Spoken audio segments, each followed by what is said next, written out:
हम वाक और अभिव्यक्ति की स्वतंत्रता के बारे में भारतीय संविधान के अनुच्छेद 19 का पुरजोर समर्थन करते हैं। उदाहरणों, छवियां और संदर्भों सहित यह वीडियो केवल मनोरंजन, सूचना और शैक्षिक उद्देश्यों के लिए प्रदान किया गया है और चैनल किसी भी अवैध गतिविधियों को बढ़ावा या प्रोत्साहित नहीं करता है। हमारा मकसद समाज को जागृत करना है। जय हिंद, नमस्ते, आदाब, सत श्री अकाल मेरे दोस्तों। मैं तोहफा एक्स मुस्लिम। दोस्तों जरा गौर से सुनिएगा, बात बड़े पते की है। मोमिनों के नजदीक ईमान का मतलब होता है सिर्फ अल्लाह रसूलुल्लाह पर यकीन रखना, और इल्म का मतलब होता है सिर्फ दीनी तालीम का होना। वहीं हम सब के नजदीक और जो लोग रिजवान साहब को फॉलो करते हैं उन्हें अच्छे से पता है कि रिजवान साहब के नजदीक ईमान का मतलब अपनी बातों पर सच्चा और खरा रहना होता है।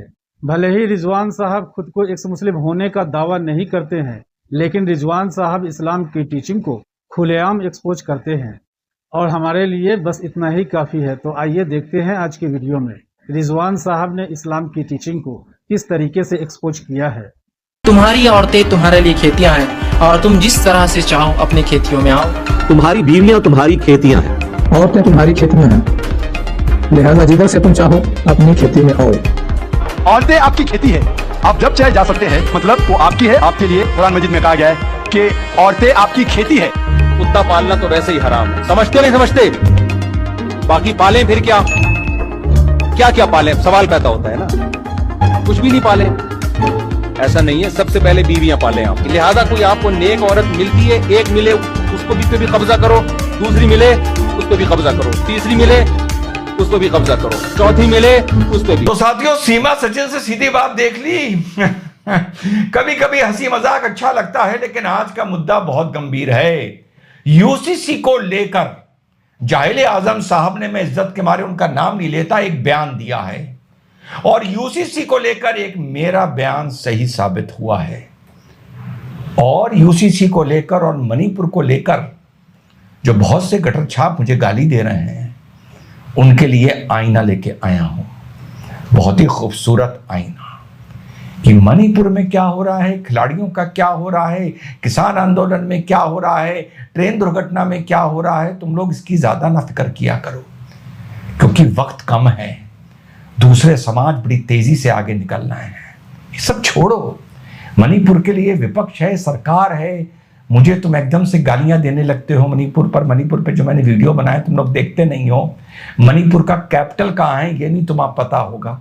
सीधे घुमा के खड़ा कर दो तो ये नहीं पता होगा मणिपुर है किस तरफ। वहां के मुख्यमंत्री का नाम आज से 70 दिन पहले से तुम्हें नहीं पता होगा, शायद आज भी काफियों को नहीं पता हो। तो ये सब छोड़ो।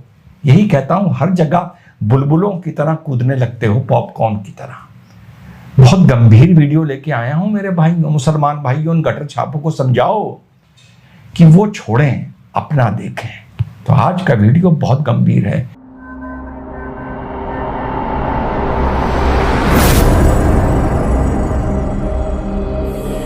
हेलो, नमस्कार, सत श्री अकाल, अस्सलाम वालेकुम। कैसे हैं जनाब?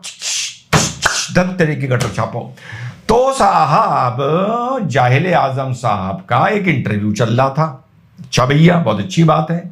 तो जब ये इंटरव्यू चल रहा था तो साहब ने बोला, हमारे बड़े साहब ने, सरपरस्त ने, बैरिस्टर साहब ने, इज्जत में उनके और मैं क्या क्या तारीफ करूं, रहनुमा ने कौम के, बच्चियों के, लड़कियों के।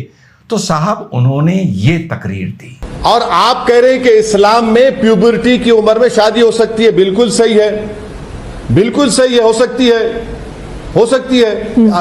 वो लॉ है, लॉ के तहत हो सकती है। नॉन मुस्लिम के नहीं हो सकती है, वो भी लॉ है। देखिए, इस्लाम में जब बच्ची प्यूबर्टी की एज को पा जाती है तो आज के लॉ के लिहाज से शादी होती है। इस्लाम में अगर प्यूबर्टी की एज आती है, जो भारत में कानूनी शादी होती है। बस। तो साहब, हमारे साहब बैरिस्टर साहब, बड़ा खूबसूरत वीडियो है आज का। बैरिस्टर साहब बोल रहे हैं कि प्यूबर्टी यानी समझ लीजिए 13-14 साल की उम्र में लड़की की शादी हो जानी चाहिए। और यूसीसी को लेकर इस बात पर एंकर से, पद्मजा से बहस कर रहे हैं। देखिए, मां करिएगा, ये बैरिस्टर हैं, ये रहनुमा हैं, ये बहुत लिटरेट कहलाते हैं। ठीक है, इंग्लिश और फलाना और दुनिया घूमे हुए और एजुकेशनल इंस्टीट्यूट चलाते हैं। एजुकेशनल इंस्टीट्यूट चलाने वाला आदमी, हैदराबाद का सांसद, ये कह रहा है क्या हो गया, प्यूबर्टी के टाइम पर 13-14 के टाइम पर लड़की की शादी हो जानी चाहिए। इस इंसान से पहले ये पूछो, यूसीसी छोड़ो, इस इंसान से पहले ये पूछो कि इसके मेडिकल कॉलेज और इंजीनियरिंग कॉलेज में इन लड़कियों की शादी अगर 13-13, 14-14 साल की उम्र में हो गई होती तो क्या इसके यहां जो लड़कियां पढ़ रही हैं वो मेडिकल, इंजीनियरिंग, MBA, CA कर रही होती या नहीं कर रही होती? सिर्फ इतना पूछो। विरोधाभास देखते हो आप लोग, जो मेरा खून जलता है। कॉन्ट्रडिक्शंस देखते हो, इन लोगों के झूठ और इन लोगों के फरेब देखते हो, इन लोगों की बहस करने वाली, जबरदस्ती मातम करने वाली फितरत देखते हो। एक एजुकेशनिस्ट ये बात बोल रहा है, फिर लोग कहते हैं रिजवान तुझे गुस्सा क्यों आता है? एजुकेशनिस्ट ये बात बोल रहा है कि लड़की की शादी 13-14 साल की उम्र में हो जानी चाहिए।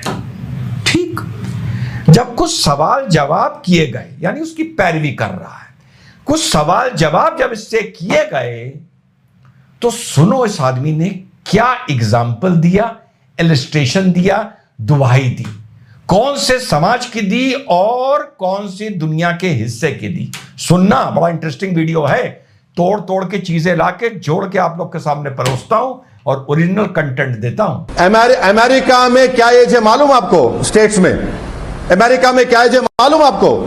कई स्टेट्स में 14 और 16 इयर्स भी है, 15 इयर्स भी है। और अमेरिका को क्या मानते हैं आप? सब सारण कंट्री मानते हैं अमेरिका को आप? सर अगर मैं आपको अभी भी जा देता हूं व्हाट्सएप पे वो स्टेट्स में जहां पर ये अलाउड है। ठीक है, सुना मोहतरमा, अमेरिका में भी तो होता है।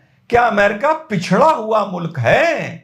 इससे पहले मैं आगे बढ़ूं, आज जब इसको घेरा गया, यानी यूसीसी को लेकर कि एक कॉमन एज होनी चाहिए, और मैं फिर मानता हूं कि कॉमन एज भारत में एक चीज यूसीसी हो या कॉमन चीज हो, इसको इंप्लीमेंट करना मुश्किल है। और बाद में मैं आप लोग को बताऊंगा कि मेरी कौन सी बोली बात सच हुई है और किस तरह आप लोगों को बलगलाया जाता है।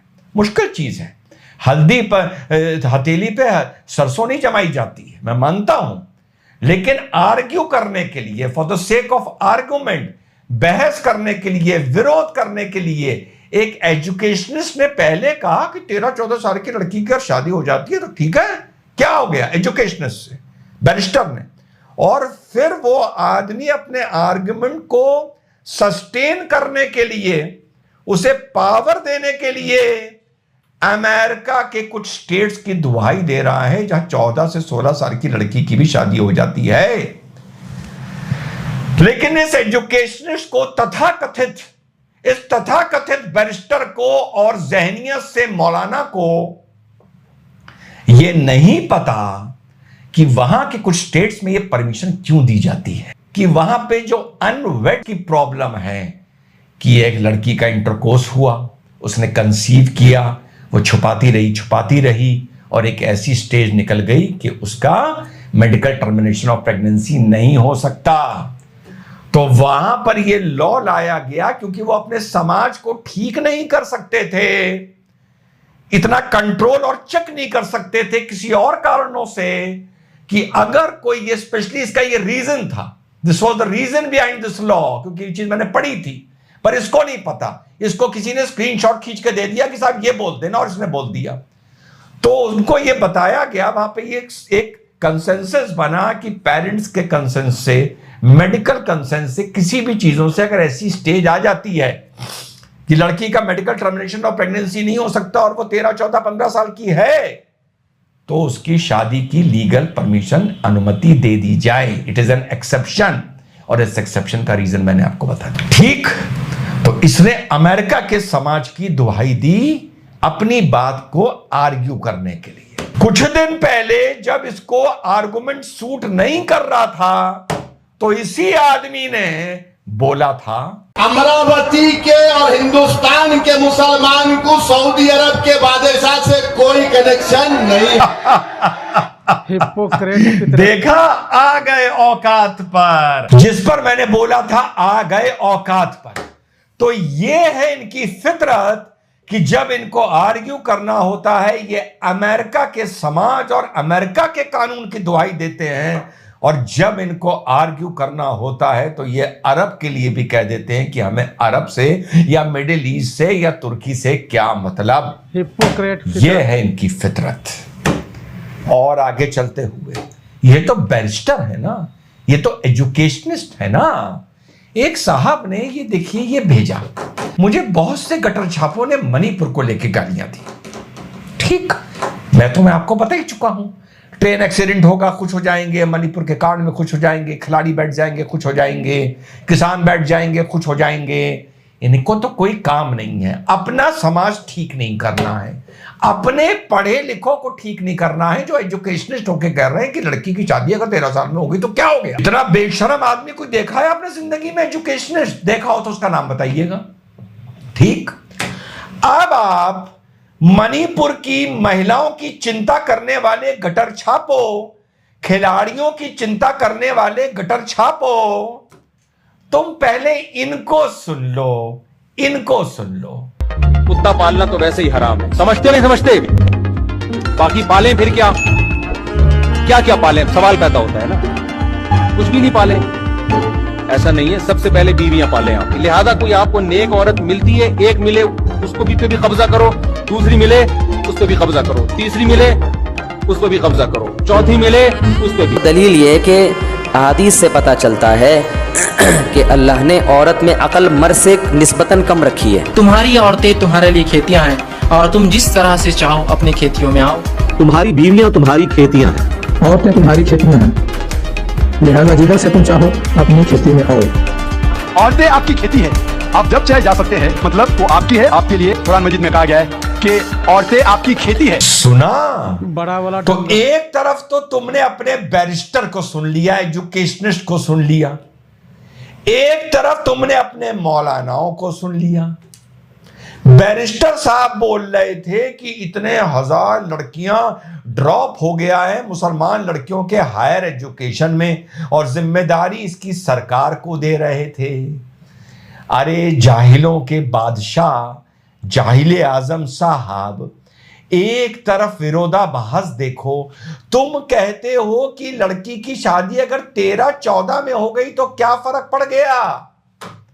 एक तरफ तुम्हारा मौलाना कहता है कि 13-14 में पहले शादी कर दो, पढ़ा बाद में लेना जब उसके 3 बच्चे हो जाएं।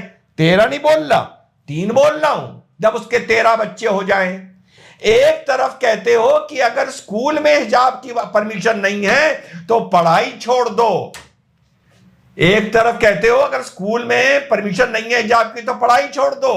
एक तरफ कहते हो कि 13-14 साल की लड़की की शादी हो जानी चाहिए, पढ़ बाद में लेगी। एक तरफ कहते हो कि वो तो जाओ फील्ड है, जाओ फील्ड है। फील्ड शब्द का मतलब कुरान शरीफ के इंटरप्रिटेशन में क्यों आया? वो तुम्हारी जमीन है जाहिलो, तुम्हें यह पता ही नहीं है, तुम्हें यह पता ही नहीं है क्यों आया। अब इसके विस्तार में मैं कभी बाद में जाऊंगा। तो एक तरफ तुम महिलाओं के लिए ये नियत रखते हो, एक तरफ तुम ये कहते हो बीवी पालो, 1 पालो, 2 पालो, 3 पालो। एक तरफ कहते हो कि भैया ऐसा है कि पढ़ बाद में लेगी, पहले शादी कर लो, 3 बच्चे कर लो। एक तरफ कहते हो हिजाब की परमिशन ना मिले तो पढ़ने नहीं जाएगी, हायर एजुकेशन लेने। और एक तरफ बेशर्मो जलीलो कमीनो सरकार को दुहाई देते हो कि मुसलमान लड़की हायर एजुकेशन में क्यों नहीं जा रही है, सरकार से डर के नहीं जा रही है। अरे अपने गिरेबान में झांक के देखो। खिलाड़ी महिलाओं की फिक्र ना करो, गटर छापो। मणिपुर की महिलाओं की फिक्र ना करो, गटर छापो। वो मैतेई, वो कुकई, वो ऑपोजिशन, वो सत्ताधार, वो फौज, वो सब फिक्र कर लेगी, ठीक हो जाएगा। खुश मत हो मणिपुर की हिंसा से, ठीक हो जाएगा, सब ठीक हो जाएगा। तुम अपने घर की फिक्र कर लो तो 50% समस्याएं इस देश की ठीक हो जाएंगी और समाज की तो 100% ठीक हो जाएंगी। जहां तुम्हारा बैरिस्टर कहता है कि 13 साल की लड़की की शादी हो गई तो हो गई, क्या फर्क पड़ता है एजुकेशनिस्ट। ऐसे जलीलों से बचो। जय हिंद, वंदे मातरम, खुदा। दोस्तों ये बात आप सबको अच्छे से पता है कि मोमिन हजरात को जिस किसी ने भी आईना दिखाने का काम किया है, मोमिन हजरात उसे यहूदियों का एजेंट या आरएसएस का एजेंट बताकर अपना पल्ला झाड़ लेता है।